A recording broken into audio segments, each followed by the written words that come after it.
Charlotte renamed Belmont Gardens near Park Hill to Playtime Place.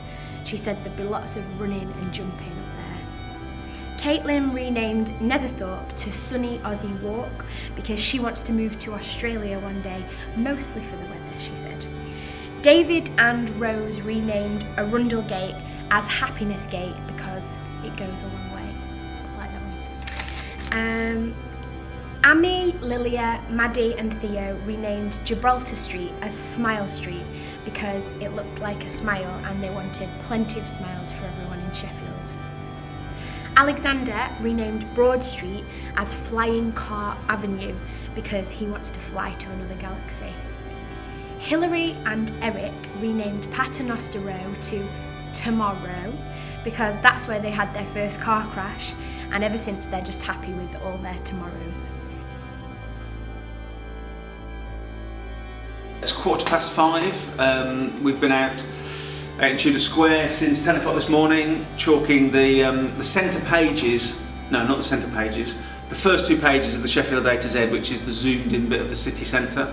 But we've just been chalking the streets and the buildings on without the names, and we've been asking the public if they could rename the streets of Sheffield after a hope or a dream they have for the future, what the name of that street might be, because our research told us that streets are usually named after, they commemorate the past, like military victories, or landowners or the people who would build streets would get to name the streets after their family or their pets or whatever. Other streets have functional names like London Road because it goes to London, or Smith Street because that's where the blacksmith was. But we wanted to name the city centre after the hopes of the people of Sheffield. And it's been brilliant, actually. We've had loads of streets, from the really personal to the quite political, as you would expect.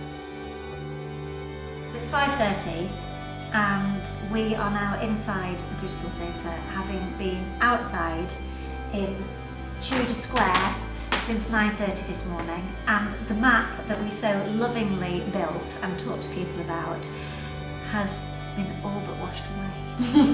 First moments when the rain came, it was really beautiful because it washed away all the extra chalk, and so we had a beautiful map.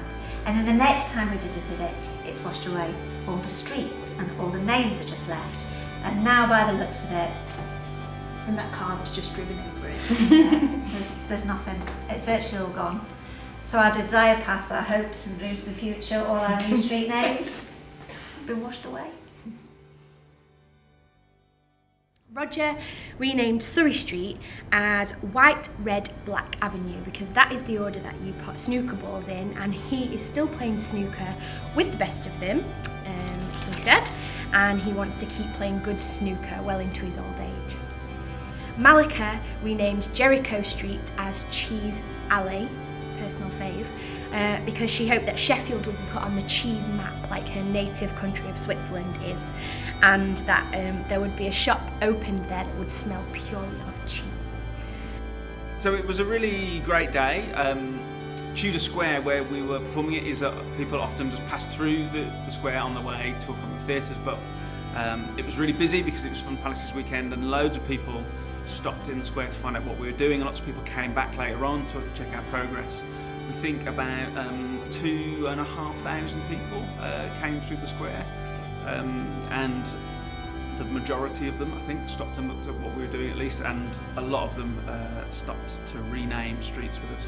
And what was really nice is there were people of all ages and whole families, grown-ups with their grown-up parents or parents with their young kids would come in, and they would share family stories, bits of family history with us, tell us stories about where people wanting to rename streets where their parents had met for the first time, or where their parents went on first dates.